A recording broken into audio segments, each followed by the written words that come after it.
അങ്ങയുടെ നാമമായി ഞങ്ങള് ഈ ദേശത്തേക്ക് ദൈവം വീണ്ടും അയപ്പാനിടയായി തീർന്നല്ലോ. കർത്താവ് മനുഷ്യന്റെ ജീവിതം ക്ഷണികമാണ്.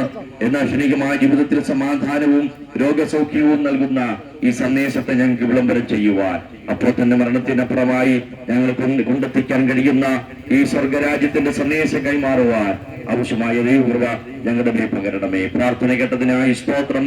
യേശുക്രിസ്തുവിന്റെ നാമത്തിൽ തന്നെ ആമേൻ. ശ്രമിച്ചാലും ഞങ്ങൾ നിങ്ങളെ സ്വാഗതം ചെയ്യുന്നു. ദൈവം നിങ്ങളെവരെയും അനുഗ്രഹിക്കട്ടെ.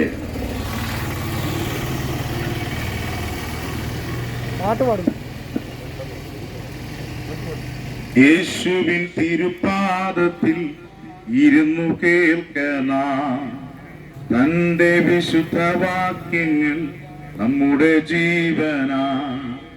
യേശുവിൻ സുവിശേഷം ദിവ്യമാമുപദേശം, യേശുവിൻ സുവിശേഷം ദിവ്യമാമുപദേശം.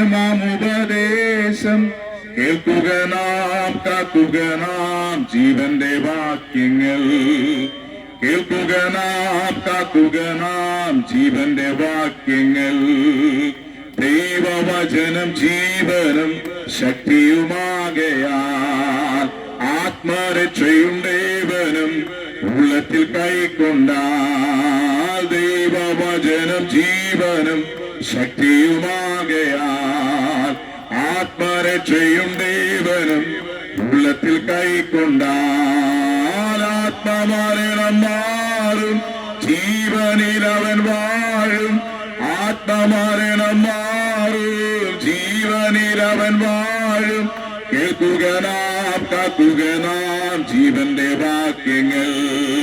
കേൾക്കുക നാം, കാക്കുക നാം ജീവന്റെ വാക്യങ്ങൾ. യേശുവിൻ തിരുപാദത്തിൽ ഇരുന്നു കേൾക്കണം തന്റെ വിശുദ്ധവാക്യങ്ങൾ നമ്മുടെ ജീവനാം. യേശുവിൻ തിരുശ്രീ ദിവ്യമാമുപദേശം, യേശുവിൻ സുവിശേഷം ദിവ്യമാമുപദേശം. കേൾക്കുക നാം, കാക്കുക നാം ജീവന്റെ വാക്യങ്ങൾ. ഓ കേൾക്കുക നാം, കാക്കുക നാം ജീവന്റെ വാക്യങ്ങൾ. കേൾക്കുക നാം, കാക്കുക നാം ജീവന്റെ വാക്യങ്ങൾ. കേൾക്കുക നാം, കാക്കുക നാം ജീവന്റെ വാക്യങ്ങൾ. കർത്താവിന്റെ ധന്യമായിരിക്കുന്ന നാമം വാഴ്ത്തപ്പെടുമാറാകട്ടെ. ഈ അനുഗ്രഹിക്കപ്പെട്ടതായിരിക്കുന്ന ദിനത്തിൽ ഈ ദേശത്തെ കടന്നു വരുവാനും കർത്താവായ യേശുക്രിസ്തുവിനെ കുറിച്ചുള്ള നിർമ്മലമായിരിക്കുന്ന സുവിശേഷം നിങ്ങളോട് പങ്കുവെക്കുവാൻ സർവ്വകൃപാലുവായിരിക്കുന്ന ദൈവം എളിയവർക്ക് ഒരുക്കി തന്ന വിലപ്പെട്ട സാവകാശത്തിനായി ദൈവത്തിന് സ്തോത്രം ചെയ്യുന്നു, കർത്താവിനെ മഹത്വപ്പെടുത്തുന്നു. ഈ ശബ്ദപരിധിക്കുള്ളിൽ ദൂരത്തും ചാരത്തുമായി ഭവനങ്ങളിൽ വീതിയോരങ്ങളിൽ നിന്നുകൊണ്ട് ഞങ്ങളെ ശ്രവിക്കുവാൻ ശ്രമിക്കുന്ന എല്ലാ മാന്യ ശ്രോതാക്കൾക്കും യേശുക്രിസ്തുവിന്റെ നാമത്തിൽ ഞങ്ങളുടെ സ്നേഹബന്ധനങ്ങളെ അറിയിക്കുന്നു. കോവിഡിന്റെ ഈ പശ്ചാത്തലത്തിന് നടുവിലും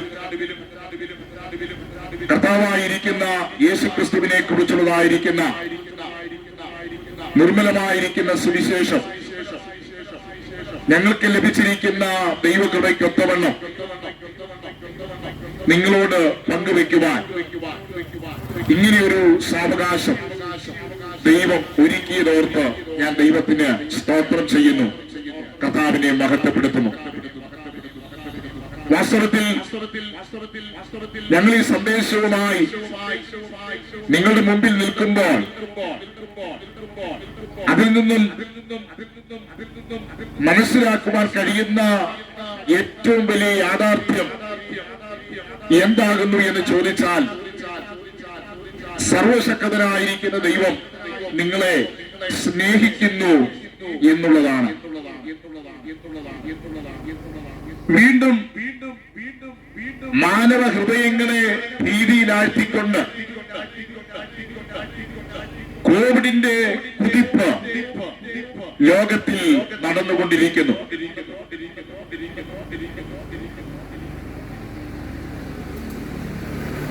വാസ്തവത്തിൽ ഇതെല്ലാം വിശുദ്ധ ബൈബിളിൽ രേഖപ്പെടുത്തിയിരിക്കുന്ന പ്രാവചനിക വിഷയങ്ങളുടെ നിവർത്തീകരണമാകുന്നു. അധികം താമസിക്കാതെ മുഴു ലോകത്തെയും അത്ഭുതപ്പെടുത്തിക്കൊണ്ട് ഇതാ ഒരു മഹാസംഭവം നടക്കുവാൻ പോകുന്നു. ആ സംഭവം ഏതാകുന്നു എന്ന് ചോദിച്ചാൽ ആ സംഭവം വിശുദ്ധ ബൈബിളിന്റെ അടിസ്ഥാനത്തിൽ പറയുകയാണെങ്കിൽ അത് മറ്റൊന്നുമല്ല, കർത്താവായ യേശുക്രിസ്തുവിന്റെ പുനരാഗമനമാണ്, മടങ്ങിവരവാണ്. ഇന്നേക്ക് 2000 വർഷങ്ങൾക്ക് മുമ്പ് സ്വർഗമഹിമയെ വെടിഞ്ഞ് ഈ താണഭൂമിയിലേക്ക് മനുഷ്യനായി വെളിപ്പെട്ടു വന്ന് 33 തിരുവയസ്സ് വരെ ഇവിടെ ജീവിച്ച് സകല മാനവകുലത്തിന്റെയും പാപത്തിന്റെ പരിഹാരത്തിന് വേണ്ടി കാൽവറി ക്രൂശിൽ മരിച്ച് അടക്കപ്പെട്ട് ഉയർത്തെഴുന്നേറ്റ് സ്വർഗാരോഹണം ചെയ്ത് പിതാവിന്റെ സന്നിധിയിലേക്ക് മടങ്ങിപ്പോയ, സ്വർഗത്തിലേക്ക് കരേറിപ്പോയ യേശുക്രിസ്തു ഇതാ വേഗത്തിൽ മടങ്ങി വരുവാൻ പോകുന്നു. യേശുക്രിസ്തുവിന്റെ മടങ്ങിവരവിന് മുന്നോടിയായി വെളിപ്പെടേണ്ട പ്രത്യക്ഷമായിരിക്കുന്ന അടയാളമാണ് ഇന്ന് ലോകത്തിന്റെ നടുവിൽ നിറവേറിക്കൊണ്ടിരിക്കുന്നത്. ഒരിക്കൽ കർത്താവായിരിക്കുന്ന യേശുക്രിസ്തു താൻ ഭൂമിയിലായിരുന്നപ്പോൾ തന്റെ പരസ്യ ശുശ്രൂഷയുടെ നടുവിൽ തന്റെ മടങ്ങിവരവിനോടുള്ളതായിരിക്കുന്ന ബന്ധത്തിൽ നിരവധി കാര്യങ്ങൾ തന്റെ അരിമ ശിഷ്യന്മാരെ ഓർമ്മപ്പെടുത്തുവാനിടയായി, അവർക്ക് പറഞ്ഞു കൊടുക്കുവാനിടയായി. അതിൽ ഒരടയാളം കർത്താവ് ഇങ്ങനെയാണ് പറഞ്ഞത്: ക്ഷാമവും ഭൂകമ്പവും മഹാവ്യാധികളും അവിടവിടെ ഉണ്ടാകും. വാസ്തവത്തിൽ ഇന്ന് ലോകത്തിൽ ഇന്നേക്ക് 2000 വർഷങ്ങൾക്ക് മുമ്പ് വാഴ്ത്തപ്പെട്ടവനായിരിക്കുന്ന കർത്താവ് അരുളി ചെയ്തതായിരിക്കുന്ന വചനത്തിന്റെ നിവർത്തി നടന്നുകൊണ്ടിരിക്കുന്നു. യേശുക്രിസ്തുവിന്റെ മടങ്ങിവരവ് ഏറ്റവും അടുത്തിരിക്കുന്നു. അങ്ങനെയെങ്കിൽ യേശുക്രിസ്തുവിന്റെ മടങ്ങിവരവിൽ പോകുവാൻ ദൈവം ഒരുക്കി വെച്ചിരിക്കുന്ന നല്ല നിത്യത പ്രാപിക്കുവാൻ നാം എന്താണ് ചെയ്യേണ്ടത്? അതിനെക്കുറിച്ച് നിങ്ങളോട് പങ്കുവെക്കുവാൻ വേണ്ടിയാണ് ഞങ്ങൾ നിങ്ങളുടെ നടുവിൽ ആയിരിക്കുന്നത്. യേശുക്രിസ്തു മടങ്ങി വരുമ്പോൾ ആർക്കാണ് ക്രിസ്തുവിന്റെ മടങ്ങിവരവിൽ എടുക്കപ്പെടുവാൻ സാധിക്കുക?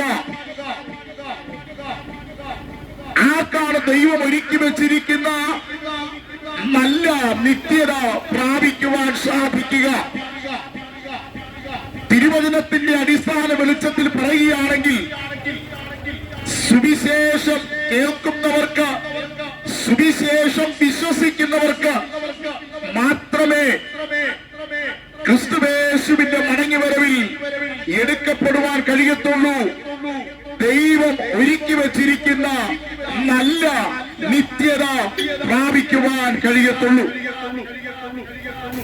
സുവിശേഷം സ്വീകരിക്കാത്തവർക്ക്, സുവിശേഷം കേട്ടിട്ടും അതിനെ തള്ളിക്കളയുന്നവർക്ക് യേശുക്രിസ്തുവിന്റെ മടങ്ങിവരവിൽ എടുക്കപ്പെടുവാൻ കഴിയത്തില്ല. ദൈവം ഒരുക്കി വെച്ചിരിക്കുന്ന നല്ല നിത്യത പ്രാപിക്കുവാൻ കഴിയത്തില്ല. ക്രിസ്തുവിന്റെ മടങ്ങിവരവ് ഏറ്റവും അടുത്തിരിക്കുന്ന ഈ കാലയളവിൽ ഇന്ന് പകലിലും ക്രിസ്തുയേശുവിനെ കുറിച്ചുള്ള സുവിശേഷവുമായി ഞങ്ങൾ നിങ്ങളുടെ നടുവിലായിരിക്കുകയാണ്. വാസ്തവത്തിൽ ഈ സുവിശേഷ സന്ദേശം എന്ന് പറയുന്നത് തന്നെ അത് രക്ഷാ സന്ദേശമാണ്. മാനവ കുലത്തെ പാപങ്ങളിൽ നിന്ന് രക്ഷിക്കുന്ന, വിടുവിക്കുന്ന സന്ദേശമാണ് ഞങ്ങൾ നിങ്ങളോട് പങ്കുവെക്കുവാൻ പോകുന്ന സുവിശേഷ സന്ദേശം. സുവിശേഷം വിശ്വസിക്കുന്നതിലൂടെ ഓരോ മാനവനും ലഭിക്കുന്ന ഏറ്റവും വിലപ്പെട്ട ദാനമെന്ന് പറയുന്നത് അത് രക്ഷയാകുന്നു, പാപമോചനമാകുന്നു. സുവിശേഷം വിശ്വസിച്ച് സുവിശേഷത്തിലെ വ്യക്തിത്വമായ ക്രിസ്തുവിൽ വിശ്വസിച്ച് രക്ഷ പ്രാപിക്കുന്ന, പാപമോചനം പ്രാപിക്കുന്ന വ്യക്തികൾക്ക് മാത്രമേ ക്രിസ്തുയേശുവിന്റെ മടങ്ങി വരവിൽ എടുക്കപ്പെടുവാൻ കഴിയത്തുള്ളൂ. ദൈവം ഒരുക്കി വെച്ചിരിക്കുന്ന നല്ല നിത്യത പ്രാപിക്കുവാൻ കഴിയത്തുള്ളൂ. വിശുദ്ധ ബൈബിൾ പറയുന്നു, ഒരു മനുഷ്യന്റെ ഈ ലോകത്തിലെ ആയുസ്സിനെ പറ്റി ബൈബിൾ പറയുന്നത് ഏറിയാൽ 70 അല്ലെങ്കിൽ 80 സംവത്സരം മാത്രം. എന്നാൽ ഒരു മനുഷ്യന്റെ ജീവിതം മരണം കൊണ്ട് അവസാനിക്കുന്നില്ല. ഈ ലോകത്തിലെ താൽക്കാലിക ജീവിതം കൊണ്ട് ഒരു മനുഷ്യന്റെ ജീവിതം അവസാനിക്കുന്നില്ല. ഈ ലോക ജീവിതത്തിനപ്പുറത്ത്, ഒരു മനുഷ്യന്റെ മരണത്തിനപ്പുറത്ത് സർവശക്തനായിരിക്കുന്ന ദൈവം ഒരു നിത്യത ഒരുക്കിയിരിക്കുന്നു. 2 വിധത്തിലുള്ള നിത്യതകളെ കുറിച്ച് വിശുദ്ധ ബൈബിൾ പഠിപ്പിക്കുന്നു. ഒന്ന് നിത്യമായ സ്വർഗം, മറ്റൊന്ന് നിത്യമായ നരകം.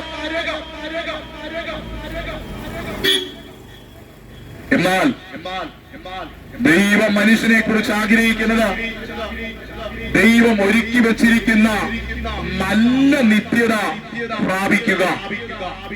നിത്യ നരകത്തിലേക്ക് പോകുവാൻ ദൈവം ആരെക്കുറിച്ച് ആഗ്രഹിക്കുന്നില്ല. ഈ ഭൂമിയിലായിരിക്കുന്ന സകല മനുഷ്യരും ദൈവം ഒരുക്കി വെച്ചിരിക്കുന്ന നല്ല നിത്യത പ്രാപിക്കുവാൻ സർവശക്തനായിരിക്കുന്ന ദൈവം ആഗ്രഹിക്കുന്നു. അങ്ങനെയെങ്കിൽ യേശുക്രിസ്തുവിന്റെ മടങ്ങി വരവിൽ ആർക്കാണ് ക്രിസ്തുവിനോടുകൂടെ എടുക്കപ്പെടുവാൻ കഴിയുക? ദൈവം ഒരുക്കി വെച്ചിരിക്കുന്ന നല്ല നിത്യത എങ്ങനെയുള്ളവർക്കാണ് പ്രാപിക്കുവാൻ കഴിയുക എന്ന വിഷയത്തെക്കുറിച്ച് ചില കാര്യങ്ങൾ മാത്രം നിങ്ങളുടെ ശ്രദ്ധയിൽപ്പെടുത്തി ഈ വചന ശുശ്രൂഷ ഞാനിവിടെ പര്യവസാനിപ്പിക്കുവാൻ കർത്താവിൽ ശരണപ്പെടുകയാണ്. വിശുദ്ധ ബൈബിളിലെ റോമാലേഖനം 10-ാം അധ്യായം 9-ാമത്തെ വാക്യത്തിൽ ഇപ്രകാരം രേഖപ്പെടുത്തിയിരിക്കുന്നു: യേശുവിനെ കർത്താവെന്ന് വായ്കൊണ്ടേറ്റ് പറയുകയും ദൈവം അവനെ മരിച്ചവരുടെ ഇടയിൽ നിന്ന് ഉയർത്തെഴുന്നേൽപ്പിച്ചു എന്ന് ഹൃദയം കൊണ്ട് വിശ്വസിക്കുകയും ചെയ്താൽ നീ രക്ഷിക്കപ്പെടുവാൻ ഇടയായിത്തീരും.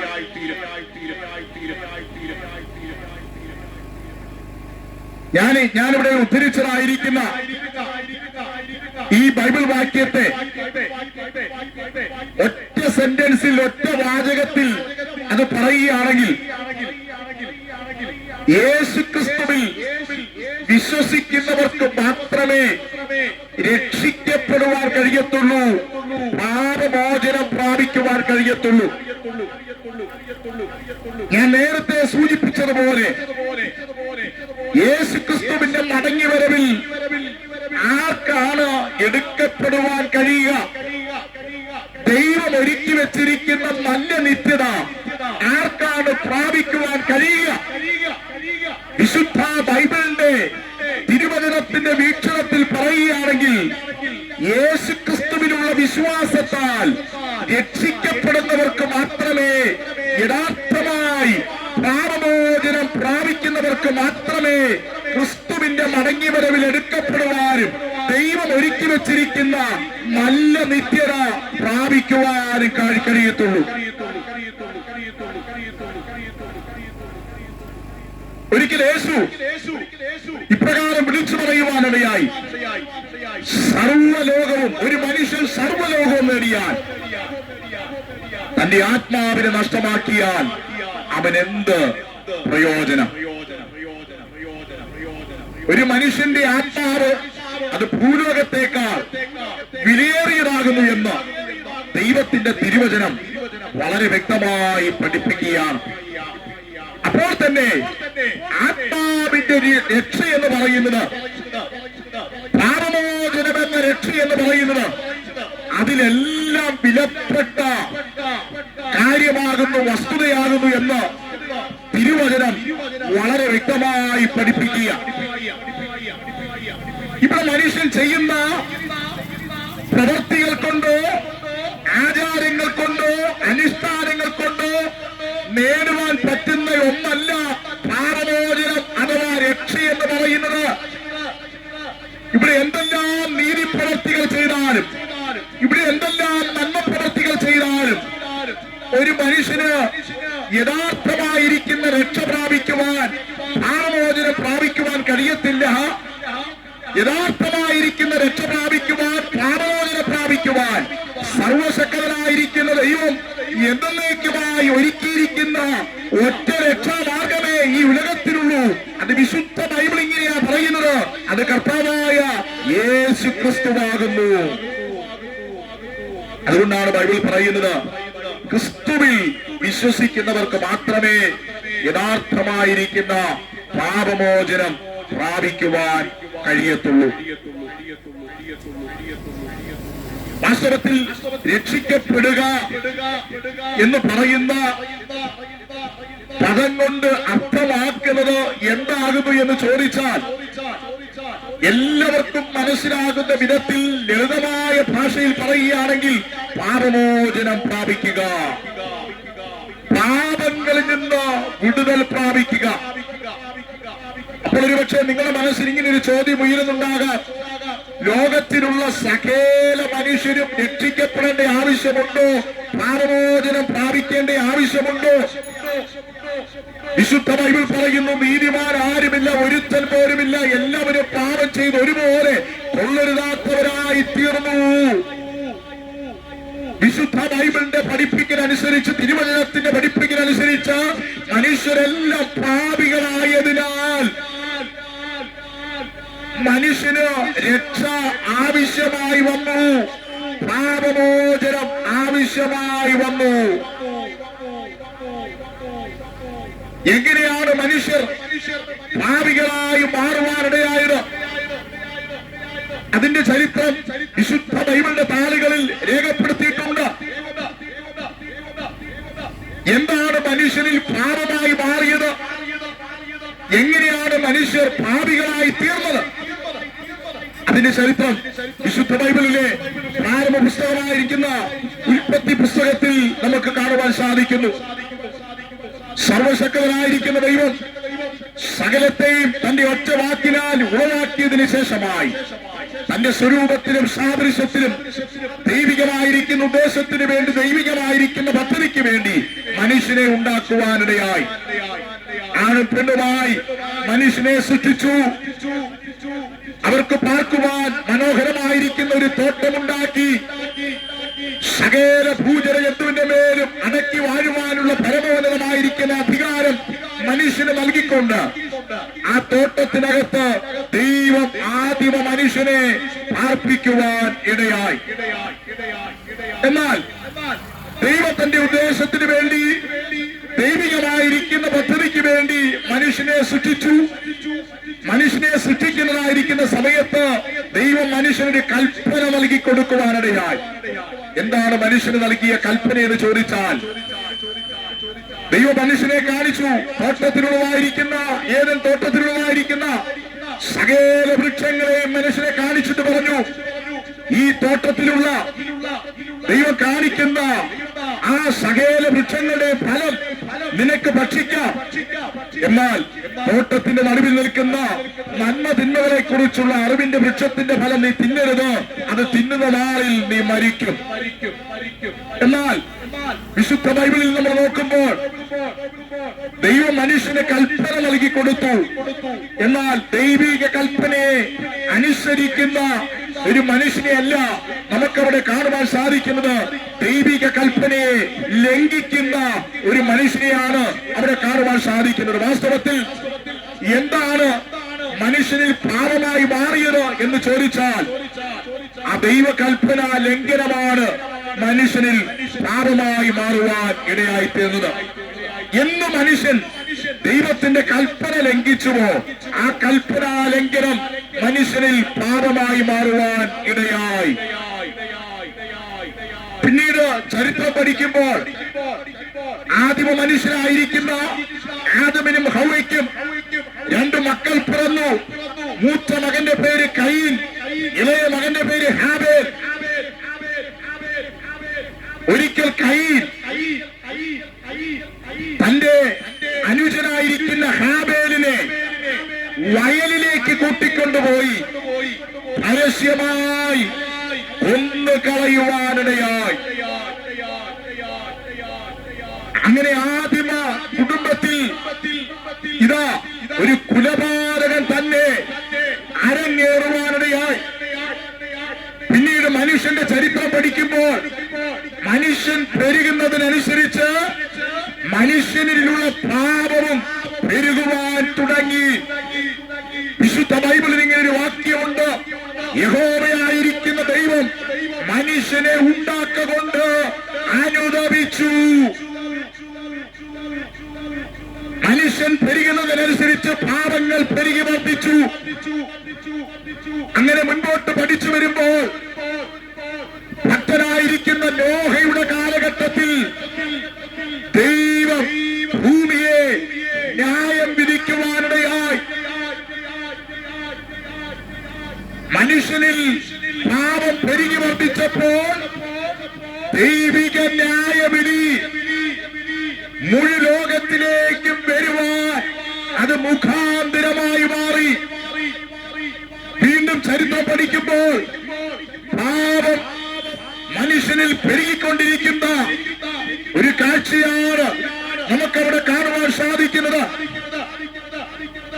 എന്നാൽ മനുഷ്യനെ ഉണ്ടാക്കൊണ്ട് ദൈവം അനുദപിച്ചുവെങ്കിലും മനുഷ്യനെ എന്നേക്കുമായി നശിപ്പിച്ചു കളയുവാൻ ദൈവം തീരുമാനിച്ചില്ല. പിന്നെയോ ദൈവികമായിരിക്കുന്ന ഉദ്ദേശത്തിലും ദൈവികമായിരിക്കുന്ന പദ്ധതിയിലും സൃഷ്ടിക്കപ്പെട്ട മനുഷ്യനെ വീണ്ടെടുക്കുവാൻ, പാപങ്ങളിൽ നിന്ന് രക്ഷിപ്പാൻ ദൈവം ആഗ്രഹിച്ചു, ദൈവം തീരുമാനിച്ചു. ആ ദൈവിക തീരുമാനത്തിന്റെ പൂർത്തീകരണമാണ് ഇന്നേക്ക് 2000 വർഷങ്ങൾക്ക് മുമ്പ് കാൽവറി ക്രൂശിൽ വെളിപ്പെടുവാൻ ഇടയായത്. ഗോൽഗോഥാ മലയുടെ മുകളിൽ വെളിപ്പെടുവാൻ ഇടയായത്. അതെന്താകുന്നു എന്ന് ചോദിച്ചാൽ മുഴുവൻ മാനവ കുലത്തിന്റെയും പാപത്തിന്റെ പരിഹാരത്തിന് വേണ്ടി യേശു ക്രിസ്തു മനുഷ്യന് പകരമായി ക്രൂശിൽ മരിക്കുവാനിടയായി.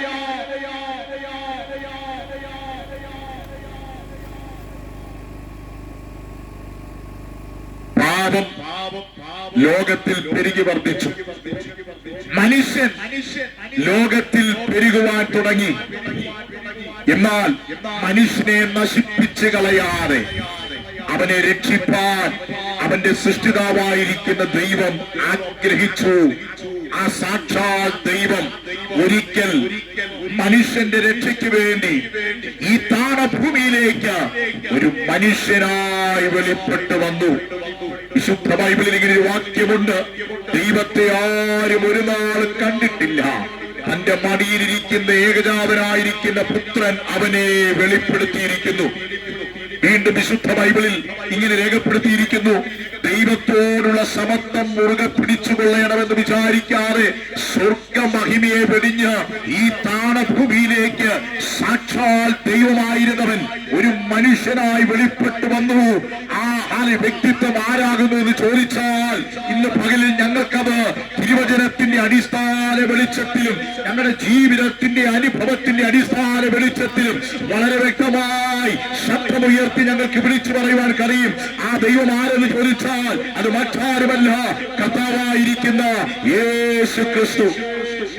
യേശു എന്തിനാണ് ഈ താണഭൂമിയിലേക്ക് മനുഷ്യനായി വെളിപ്പെട്ടു വന്നത്? ദൈവം എന്തിനാണ് ഈ താണഭൂമിയിലേക്ക് മനുഷ്യനായി വെളിപ്പെട്ടു വന്നത്? ഒരിക്കൽ കർത്താവായിരിക്കുന്ന യേശു ക്രിസ്തു തന്റെ ആഗമനത്തിന്റെ ഉദ്ദേശം താൻ പരസ്യമായി വെളിപ്പെടുത്തുവാനിടയായി വലിയ പുരുഷാരത്തിന്റെ നടുവിൽ നിന്നുകൊണ്ട് യേശു പ്രകാരം വിളിച്ചു പറഞ്ഞു, ഞാൻ വന്നിരിക്കുന്നത് നീതിമാന്മാർക്ക് വേണ്ടിയല്ല, പാപികൾക്ക് വേണ്ടി അത്രയാകുന്നു. സ്വർഗമഹിമയെ വെടിഞ്ഞ ദൈവത്തോടുള്ള സമത്വം മുറുകെ പിടിച്ചുകൊള്ളണമെന്ന് വിചാരിക്കാതെ ഈ താണഭൂമിയിൽ ഒരു മനുഷ്യവേഷത്തിൽ സാക്ഷാൽ ദൈവം തമ്പുരാൻ ഒരു മനുഷ്യനായി എന്തിനാണ് വെളിപ്പെട്ടു വന്നതെന്ന് ചോദിച്ചാൽ പാപികളായ മനുഷ്യരെ രക്ഷിക്കുന്നതിന് വേണ്ടി, ഭാവികളായിരിക്കുന്ന മനുഷ്യർക്ക് രക്ഷാമാർഗം ഒരുക്കുന്നതിന് വേണ്ടി അവൻ താണഭൂമിയിൽ ഒരു മനുഷ്യരായി വെളിപ്പെട്ടു വരുവാനിടയായി. കർത്താവായിരിക്കുന്ന യേശുക്രിസ്തുവിന്റെ ജനന സമയത്ത് സർവശക്തനായിരിക്കുന്ന ദൈവത്തിന്റെ ദൂതന്മാർ ആട്ടിടയന്മാരുടെ നടുവിൽ പ്രത്യക്ഷപ്പെട്ട് ഇപ്രകാരം വിളിച്ചു പറഞ്ഞു. അതിങ്ങനെയാണ് പറഞ്ഞത്, സർവ്വജനത്തിനും ഉണ്ടാകുവാനുള്ളൊരു മഹാസന്തോഷം ഞങ്ങൾ നിങ്ങളോട് സുവിശേഷിക്കുന്നു. കർത്താവായിരിക്കുന്ന യേശുക്രിസ്തു എന്ന രക്ഷിതാവ് നിങ്ങൾക്കായി ദാവീദിന്റെ പട്ടണത്തിൽ ജനിച്ചിരിക്കുന്നു. ദൈവത്തിന്റെ ദൂതന്മാർ രഹസ്യമായി യേശുവിനെ കുറിച്ച് അത് പ്രസ്താവിക്കുകയാണ്. അത് യേശു എന്ന് പറയുന്ന വ്യക്തി അവൻ സർവ്വജനത്തിന്റെയും രക്ഷിതാവാകുന്നു, മാനവകുലത്തിന്റെ രക്ഷിതാവാകുന്നു. മാനവകുലത്തെ പാപങ്ങളിൽ നിന്ന് രക്ഷിപ്പാൻ ഈ താണഭൂമിയിലേക്ക് വെളിപ്പെട്ടു വന്ന ഏക രക്ഷിതാവാകുന്നു ഞങ്ങളുടെ പരസ്യമായി ഉയർത്തുന്ന കർത്താവായിരിക്കുന്ന യേശു ക്രിസ്തു. അതുകൊണ്ടാണ് വിശുദ്ധ ബൈബിൾ പറയുന്നത്, നാം രക്ഷിക്കപ്പെടുവാൻ ആകാശത്തിന്റെ കീഴിൽ ഭൂമിയിൽ മനുഷ്യരുടെ നൽകപ്പെട്ടതായി യേശുവിന്റെ നാമമല്ലാതെ മറ്റൊരു നാമമില്ല. രക്ഷിക്കപ്പെടുവാൻ, പാപമോചനം പ്രാപിക്കുവാൻ യേശുക്രിസ്തുവിൽ വിശ്വസിക്കേണ്ടതിന്റെ ആവശ്യകത എന്താകുന്നു എന്ന് ചോദിക്കുമ്പോൾ ആ ചോദ്യത്തിനുള്ള മറുപടിയും വിശുദ്ധ ബൈബിൾ വളരെ വ്യക്തമായി നൽകി തരുന്നു. അവൻ മുഴുവൻ മാനവ കുലത്തിന്റെയും രക്ഷിതാവാകിയാൽ ആ യേശുക്രിസ്തുവിൽ വിശ്വസിക്കുന്നവർക്ക് മാത്രമേ രക്ഷിക്കപ്പെടുവാൻ കഴിയത്തുള്ളൂ. യഥാർത്ഥമായിരിക്കുന്ന പാപമോചനം പ്രാപിക്കുവാൻ കഴിയത്തുള്ളൂ. വിശുദ്ധ ബൈബിൾ ഇങ്ങനെ ഒരു വാക്യമുണ്ട്. ഇങ്ങനെയാണ് രേഖപ്പെടുത്തിയിരിക്കുന്നത്, ദൈവത്തിന്റെ പുത്രനായിരിക്കുന്ന യേശുവിന്റെ രക്തം സകല പാപം പോക്കി നമ്മെ ശുദ്ധീകരിക്കുന്നു. വീണ്ടും ബൈബിൾ പറയുന്നു, രക്തം ചിന്തിയിട്ടല്ലാതെ ഒരു വിമോചനമില്ല. ഇന്നേക്ക് 2000 വർഷങ്ങൾക്ക് മുമ്പ് സകല മാനവകുലത്തിന്റെ പാപത്തിന്റെ പരിഹാരത്തിന് വേണ്ടി കർത്താവായിരിക്കുന്ന യേശു ക്രിസ്തു തന്റെ അവസാനത്തെ തുള്ളി രക്തം പോലും ക്രൂശിൽ ഊറ്റി നൽകുവാൻ ഇടയായി തീർന്നു. ഈ ലോകത്തിൽ ഒത്തിരി മഹാന്മാർ അവതരിച്ചിട്ടുണ്ട്. അവരൊക്കെ വാസ്തവത്തിൽ ജീവിക്കുവാൻ വേണ്ടി തന്നെ ഈ ലോകത്തിലേക്ക് ജനിച്ചവരാണ്. എന്നാൽ യേശു ഈ ലോകത്തിലേക്ക് വന്നത് ജീവിക്കുവാൻ വേണ്ടിയല്ല, മുഴുമാനവ കുലത്തിനു വേണ്ടി മരിക്കുവാനായിട്ടാണ് യേശു ഈ ഉലകത്തിലേക്ക് കടന്നു വരുവാനിടയായി തീർന്നത്. എന്നാൽ ഇന്നേക്ക് 2000 വർഷങ്ങൾക്ക് മുമ്പ് യേശു കാൽവരി ക്രൂശിൽ ഒരു പരമയാഗമായി മാറി എന്നുള്ളത് സത്യമായിരിക്കുന്ന വസ്തുതയാണ്. ഒരിക്കൽ യേശു പ്രകാരം വിളിച്ചു പറഞ്ഞു, ഞാൻ തന്നെ വഴിയും സത്യവും ജീവനുമാകുന്നു, ഞാൻ മുഖാന്തരമല്ലാതെ ആർക്കും പിതാവിന്റെ സന്നിധിയിൽ ചെന്നെത്തുവാൻ കഴിയത്തില്ല. എന്തുകൊണ്ടാണ് യേശു ഇപ്രകാരം വിളിച്ചു പറയുവാനിടയായി തീർന്നത് എന്ന് ചോദിച്ചാൽ, കർത്താവായിരിക്കുന്ന യേശുക്രിസ്തുവിന്റെ മടങ്ങി വരവിൽ എടുക്കപ്പെടണമെങ്കിൽ ദൈവം ഒരുക്കി വെച്ചിരിക്കുന്ന നിത്യസ്വർഗം എന്ന് പറയുന്ന നല്ല നിത്യത പ്രാപിക്കുവാൻ സാധിക്കണമെങ്കിൽ യേശുക്രിസ്തുവിനുള്ള വിശ്വാസത്താൽ രക്ഷിക്കപ്പെടുന്നവർക്ക് മാത്രമേ, യഥാർത്ഥമായിരിക്കുന്ന പാപമോചനം ലഭിക്കുന്നവർക്ക് മാത്രമേ അത് പ്രാപിക്കാൻ പ്രാപിക്കുവാൻ സാധിക്കത്തുള്ളൂ. അതുകൊണ്ടാണ് യേശു വിളിച്ചു പറഞ്ഞത്, ഞാൻ തന്നെ വഴിയും സത്യവും ജീവനുമാകുന്നു. ഞാൻ മുഖാന്തരമല്ലാതെ ആർക്കും പിതാവിന്റെ സന്നിധിയിൽ ചെന്നെത്തുവാൻ കഴിയത്തില്ല. പിതാവിന്റെ സന്നിധി ഏതെന്ന് ചോദിച്ചാൽ അത് നിത്യമായിരിക്കുന്ന സ്വർഗമാണ്. ഈ ലോകത്തിലെ മനുഷ്യന്റെ ആയുസ് എന്ന് പറയുന്നത് വളരെ ചുരുങ്ങിയ ആയുസ്സാകുന്നു എന്ന് ദൈവത്തിന്റെ വചനം വളരെ വ്യക്തമായി പഠിപ്പിക്കുക. ഏതു മനുഷ്യനും ഉറച്ചു നിന്നാൽ ഒരു ശ്വാസമത്രേ. ഇവിടെ ജനിച്ചു വീഴുന്ന ഓരോ മനുഷ്യനും ഒരിക്കൽ മരിക്കുമെന്നുള്ളത് സുനിശ്ചിതമായിരിക്കുന്ന കാര്യമാണ്. എന്നാൽ മരണം കൊണ്ട് മനുഷ്യന്റെ ജീവിതം അവസാനിക്കുന്നില്ല സഹോദര സഹോദരി. മരണത്തിനപ്പുറത്തിതാ സർവശക്തനായിരിക്കുന്ന ദൈവം നിത്യസ്വർഗമെന്ന നല്ല നിത്യത ഒരുക്കി വെച്ചിട്ടുണ്ട്. ഈ നല്ല നിത്യത പ്രാപിക്കണമെങ്കിൽ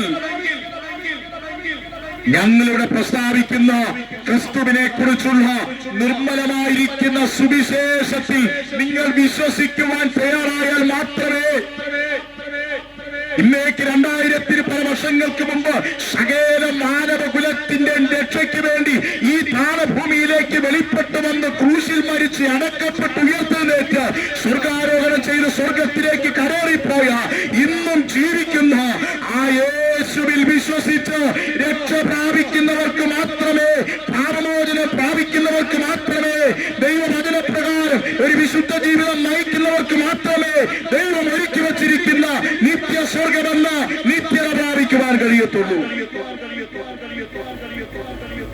അതുകൊണ്ടാണ് സഹോദര ഞങ്ങൾ വിളിച്ചു പറയുന്നത്, യേശു വിളിച്ചു പറഞ്ഞു,